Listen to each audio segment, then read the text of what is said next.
Okay, so before we dive in, I just want to acknowledge the question from the last meeting, Tanuja.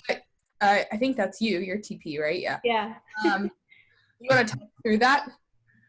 Yeah, I don't remember what I asked, but let me get on the doc. Track handbook pages. Oh yeah, yeah. How do you if someone can we tell how popular a handbook page is, or if they're like emailing it out to someone, or It's not particularly easy to do, but the person to talk to is Shane Rice on the growth marketing team. About.gitlab.com is tracked with Google Analytics, so he could pull you a report in Google Data Studio and share it with you that way. Like, let's say you wanted to see everything under /handbook/sales and kind of stack rank pages based on that. He could probably help you with that. Emily, in regards to that, I'm curious, would we be able to, because we all have Google Analytics on our G Suite, I've played with it before, would we be able to put a Google Analytics tracking code into like the top of a handbook page to track for internal purposes, like just page views and things like that?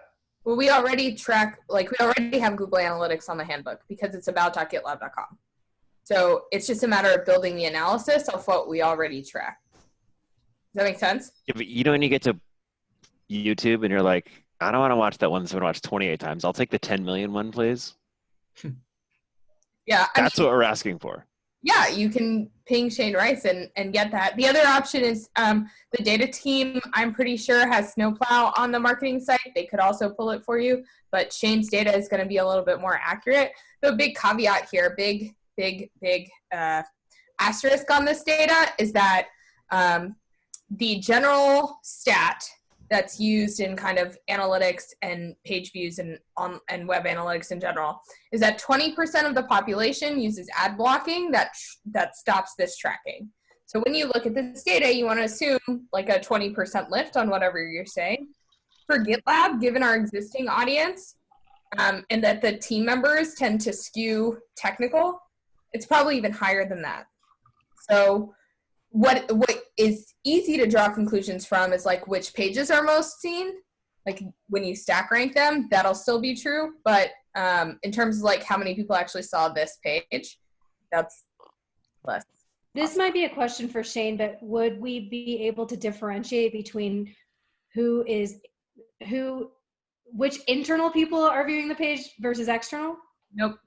Because the premise of Google Analytics is that it's anonymous. So we can never see individual user level data. Unless you work for the government, right, Emily? So proposal, how about I see if Shane is able to join one of these calls in the next couple of weeks? Yeah, that would probably be pretty cool. All right, cool. I'll reach out to Shane and see if he's able, if this time or whatever doesn't work for whatever reason, we'll look to do something separate. Cool. There's lots of ways you could use that data, like which pages do you want to make sure are updated, how far down the page are people reading. So that's a great question. Are there any pages that are not consistently updated? Because then shouldn't we just take them out? Yeah, great question. So I think the answer to what you're saying, thank you. The answer to what you're saying is, I would say, yeah. Like if it's, well, okay, two parts to this. One, there's like, is it updated? And two, if it's not updated, does that mean it's out of date? Not necessarily, right? Yeah. So not often. And so that's how I would think of it. I know that there has been discussion around like putting at the top of the page the last time it was updated. Mm-hmm. And kind of some things like that. That would be a useful data point, but it's not like the end all be all, because at the end of the day, that doesn't like, it's an update, it's a last updated date, but it doesn't tell you if the information on that page is up to date. Up to date, sure. That makes sense. That makes sense, yeah. Okay. So in terms of other topics to cover today, I see a few here. Emily, maybe pick one of these, but when and how to add images to the handbook, how to utilize the collapse feature. What would you like to tackle today? So I think we could talk through 3 images from a like concept perspective, and then we can kind of do an MR. And then I see Ryan has a question too. Sorry, I didn't mean to ignore yours, Ryan. yeah, you can ignore it. and then if there's time, we can talk to Ryan's question. And then I added a note up at the top around partials, and I do want to get a pulse on this if this is something that people would find useful, because then we could talk about it next time. But we can do that at the end. So let's talk about images. And a lot of times when I hear people talk about adding images to the handbook, there are two things they're thinking. One is they have some sort of visual chart, like a flow diagram or a journey map that they want to include. We talked about Mermaid a little bit in that call, whenever that was, with Juliana, and adding Mermaid charts to the handbook. So if that's the use case, what we want to do is instead lean on Mermaid. Why would we prefer Mermaid over an image? Because you can read the text, right? Yeah. Metadata. Well, and it's easier to update. So if you, for example, you, Tanuja, make a visual and it's saved in a deck or something, but something changes, someone needs to find that original source of information to update the graphic and then get it in the handbook. Whereas if you just put that flow chart in the handbook or diagram or whatever your use case is, that is the single source of truth. So that's number one. And number two is the other reason people want to add images is like they prep this beautiful PowerPoint slide and they want to add that. And the way they often do that is like a screenshot or download the slide as a PNG or something and then add that to the page. If that's the case, my general suggestion there is that instead you embed the PowerPoint in the handbook. The reason for that is because when you screenshot the slide or deck or whatever it might be in the handbook, what you do is create two places where that information lives, the deck and in the handbook. If you embed the slide deck in the handbook, there's only one place, which is in the slide deck that's in the handbook. So you don't have to duplicate the work. Does that make sense? Yep. Cool. So I guess the question I'd pose is like, what other use cases can you think of for adding images to the handbook that aren't the beautiful team pictures? I mean, I was just going to say for entertainment, because sometimes reading a really text-heavy page is just like boring AF, right? So how do we break it up? Yeah, and I would echo that too, to say, and good point on the mermaid diagrams, like I forget about that. So that's like one use case. But what I've been trying to struggle with is to Tanuja's point, like when there's a page with just like a ton of information and like you want a way to like, you can verbally explain like, here's all the details, but then you want like some kind of visual aid to help like simplify and conceptualize for people that isn't able to be displayed in a mermaid diagram type format. Like I think that could be helpful. But I do see what you're saying. It's kind of a catch-22, because I do get what you're saying about like the efficiency of having obviously a single source of truth. Yeah. I wonder, do you think icons help with that? Like, here, let me link a page in the handbook where my personal preference is that they've like gone a little bit far on icons. I think most headers on this page have icons associated with them. A lot of icons. Or like emojis. Other people prefer emojis.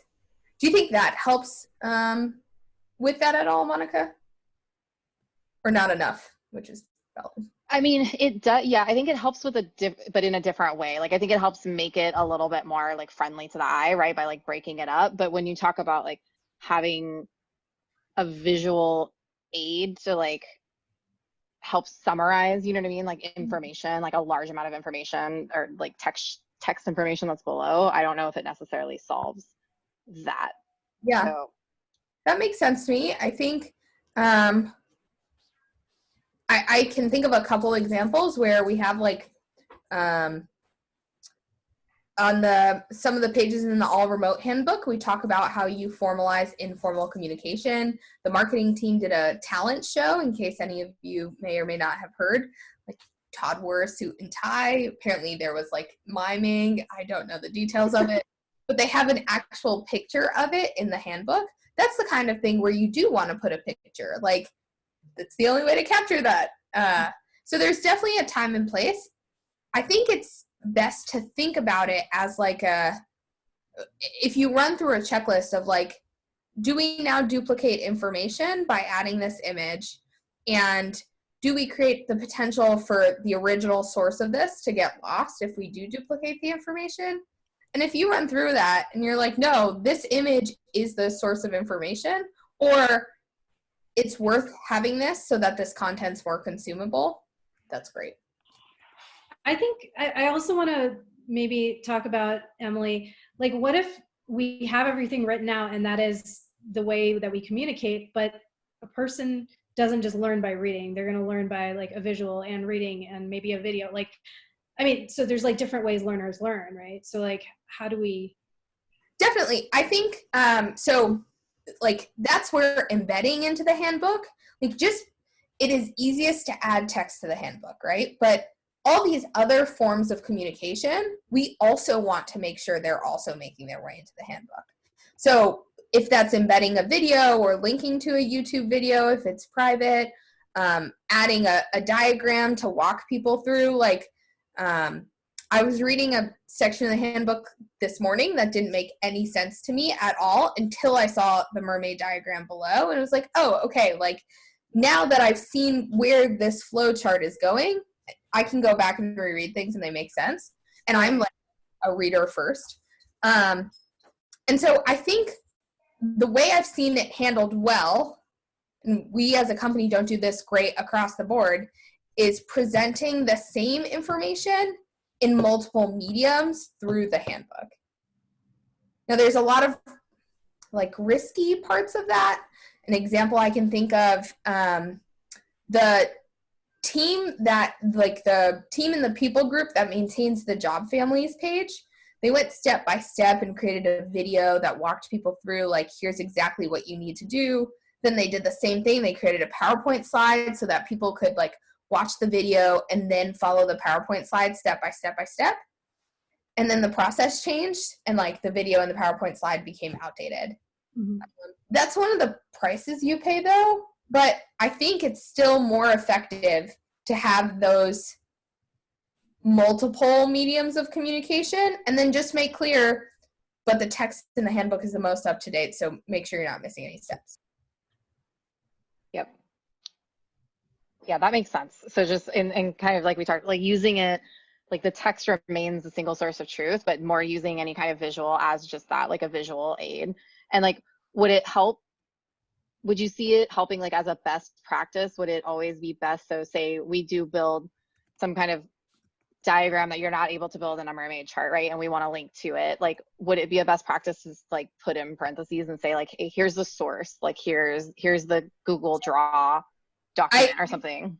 I think so. So we don't link directly to Google Drive files in the handbook because we don't want people to request access to things that are internal. Like even though we say like, you know, people make mistakes and we just want to avoid the situation. So we link to the search results.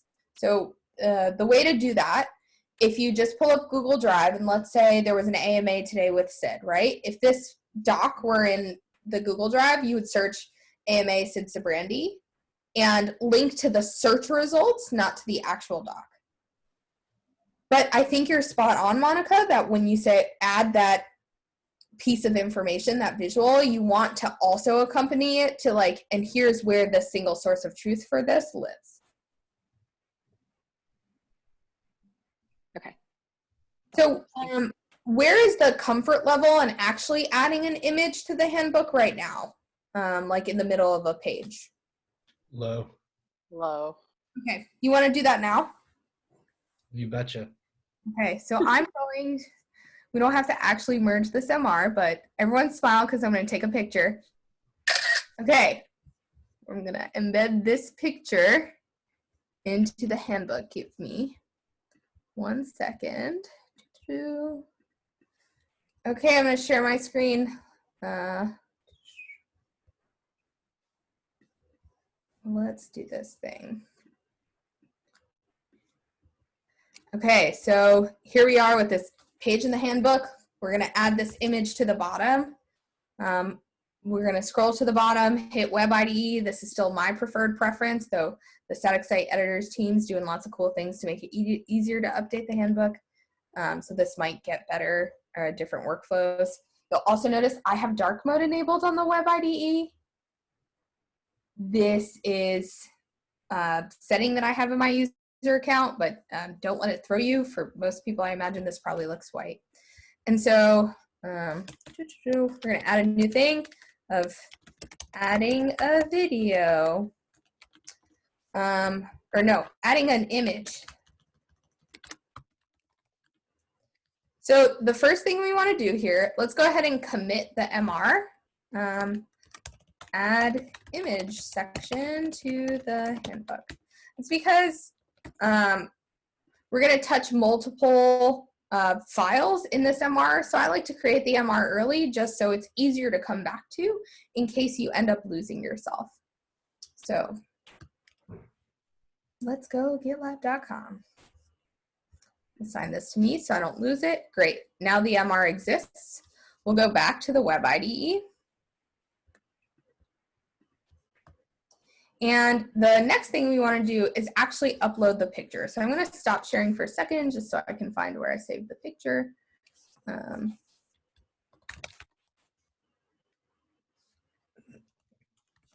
.jpg, cool. Okay, so I'm going to share my screen again.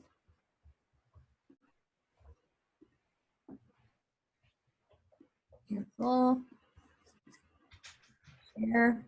Okay, so if we think about where we were, come on, GitLab.com.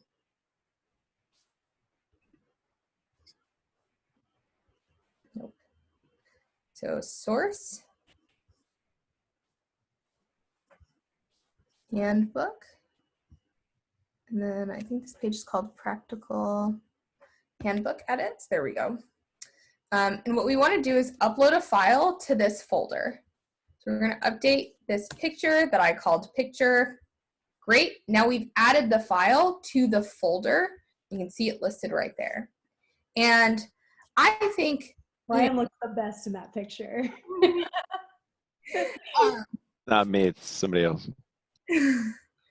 So one thing about editing the handbook, a lot of it comes down to like memorizing the different commands and the different classes and the different sections and like there's a lot of memorization involved, and I don't like to memorize things.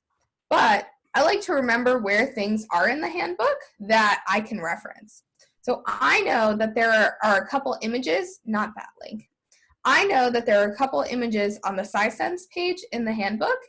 And so I'm going to go look and check how they embedded these images so that I can do the same thing. So we'll look at the code of this page. And we want to look at the raw source. And I know that images start with an exclamation point, so I'm going to look for that. Okay, so here's an example of an image. So I'm going to copy that. I'm going to paste it here. The first thing we want to do is name our image. This is important in keeping the handbook accessible friendly. So picture of study group. And then the other thing we want to do is think about the path of the image. So when we go to this page in the handbook, we can see the URL. And when we reference it, this is the section that we would reference in making links across the handbook. So this is the path for the image. So if we come here, we would do the same thing. We would have the path, and then we just added the image, and it's called picture.png, and we can see that right here. Does that make sense? Yep. Okay, cool. Is the best practice, Emily, to upload the picture into the file, like where, like for the page? this is where like best practice and does it make your life easier? So best practice is no, you're supposed to put it in the pictures folder. In my experience, that leads to people not knowing where the pictures went. Yep. So I think it's easier to just put it in the same folder as the page we're building. But tomato, potato, do whatever you want. Cool, so we just added the image. I'm gonna, add image and add to page. We can see that there are 2 changes in this commit. We added the image and now we updated the page. I'm gonna go ahead and commit that.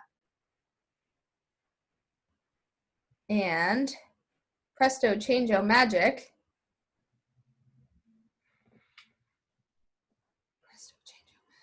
There we go. So now I'm going to pull that MR back up. And the review app is going to build. It's going to take a couple minutes, but I'll drop it in the agenda. And we can see what the review app looks like. Does that make sense? So the TLDR is like, don't spend time remembering how to do this. Just remember someplace where it's already done. And go reference that every time. Now we can reference this page, right? Yeah. If we keep it there. Nice. Why not? Cool, so we've got just a couple minutes left. Ryan asks, do you want to talk through your question, Ryan? Is it vocalize or verbalize, Summers? Whatever you want it to be. Verbalize. Somebody's gonna ask it. My question is, so the concept of like open source, there's this code, and that's what we run our whole business on. Like, I might have referenced a page, and it's still sitting in my head. I remember I wasn't supposed to say GitLabbers. Well, that's changed because yesterday there was something that happened somewhere in a Slack channel. I can't find that. Can I just track something? Great question. Not really. So how come everybody is expected to run the code when they can't actually compile the code? So one of the things with so many people contributing to it is that you do have to like kind of know where to go get the information you are interested in. There are a couple of ways to keep up to date on the handbook. One is by following what's called the change log. So I don't know the URL off the top of my head, but I'll pull it up. So the change log is essentially a list of all the changes that are happening through the handbook every day. It can still be really hard to keep up with this list because it's just so big. There's so many changes happening in the handbook. I'm dropping it in the chat. I'll also add it to the agenda.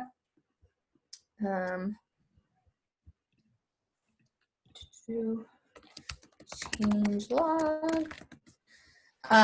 There's also a tool that one of the engineering team members built where you can essentially make it only follow pages you're interested in. So let's say you care about like the /sales page or the /sales/field enablement page, whatever it might be. But otherwise, one of the trade-offs of the handbook being the single source of truth is that the only way to get the most accurate information is to go check the handbook. That's also true like with the open source project, right? The only way to know the current state of the GitLab codebase is to go check the codebase. But not true if you're a user of the application. You'd see the change in the application. That's the difference. Well, you can see the MR. That's what the change log is like a list of the changes against the handbook. I guess I'm just talking about the compiling portion, right? Like I want to compile the code that my job's supposed to run on. I can't.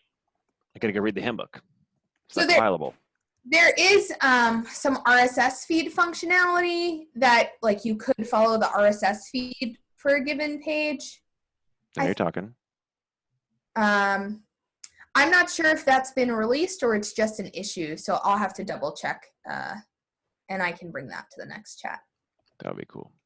I want to be respectful of people's times. We're a minute over, but thanks so much, folks. I hope it was useful. I want to take a pulse. So a partial is something that lets you update multiple sections of the handbook with the same information, but store that information in one place. Is that something that would be useful to run through creating next time? What's the use case for that? Okay, so we have, for example, OKRs and KPIs have a relationship with each other. And we might want to have that relationship explained on the OKR page and the KPI page. We don't want to actually have that block on two separate pages where we have to maintain it. Another example might be in career ladders, where you talk about moving from a senior to a staff role.